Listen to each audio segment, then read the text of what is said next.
This is just a quick YouTube on Hosni Mubarac and our treatment of him. I was very impressed with Chris Matthews' take on how we're handling the whole Egyptian situation. This is nothing that has just taken place. This is something that's been going on as far as the economics for a long time, and it's been exacerbated by the fact that we've raised the price of grain and corn for the world because of the fact that we're using it all up to make this worthless ethanol, which none of you people seem to give a damn about, the fact that it's a total waste of energy. So, you know, you're more concerned about the Super Bowl rather than the fact of what's going on in this, or was it the American Idol, all these distractions that they've successfully given you. Getting back to Mubarak, I remember during the 1991 Gulf War that President Mubarak came on our side and helped form this alliance that George Sr. I guess put together. And during that period of time, I remember the newspapers and the media saying,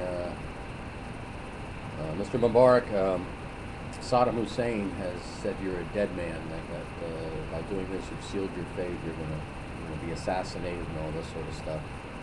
Mubarak said, looked at the camera and said, well, he said, no one lives forever. And I was impressed with that. That was pretty a gutsy statement, kind of like a John Wayne moment. And yet, if you were to do a search on the internet about that moment, it's gone. It's like the guy's a piece of worthless crap. Now, the fact of the matter is, when Sadat, who got himself killed for doing this, signed on with Israel on the Camp David, was it Peace Accord or whatever it was, this totally ostracized Egypt from the rest of the Arab community.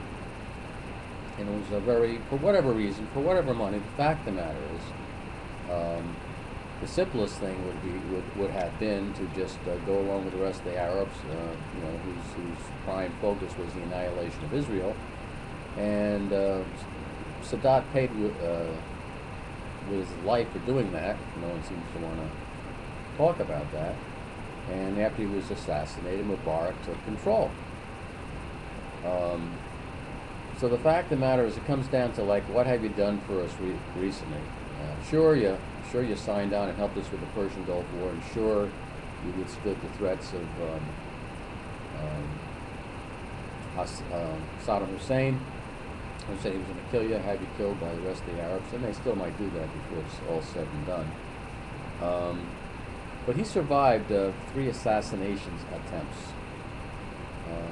I don't know about you, but one would have been enough to, send me a message. So, in any event,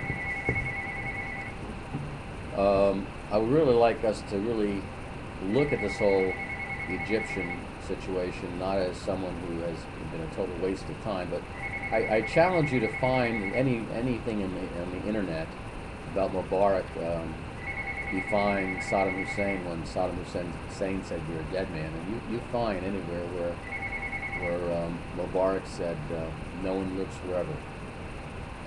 So I leave you with that thought. Not that you really care. Obviously, the general population doesn't care about too much, which is very, very sad, and the reason why things are the way they are.